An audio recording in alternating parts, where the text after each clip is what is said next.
Water quality is not something that's separate from our quality of life. When water quality goes south, so does our business opportunities and our economic engine for our area. The clean water is the battery that drives this entire region. Clean water allows nursery habitats such as seagrass beds to thrive, and that protects those fish. Being a fishing guide, the water is the most important thing to me. Not only is that where I make my living, but I grew up here enjoying these waters, and I would hate to see this resource be depleted in any way.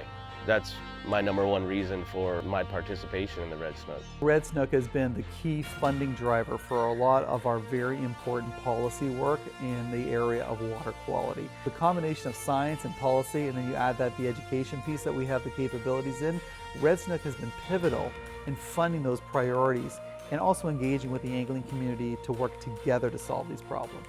Just because the water looks clean and we don't have a huge algal bloom, it doesn't mean that our job's done and we can just walk away. We want to look at what is working and what isn't working. If the water looks better, does that mean it's really improving, or is the quality decreasing? And we want to wrap up that science in a very clear, concise tool that decision makers can then look at and go, oh, we didn't realize that we've been heading in this direction. Raising as much money as the RedSnook does and the Conservancy does for the water quality is awesome. It's a very well put together tournament that is for a great cause, and a lot of people come together and compete in it for the same goal of ultimately just trying to get our ecosystem and water quality to the best we can. No one knows the problems better than anglers. They're on the water more than the average public person is.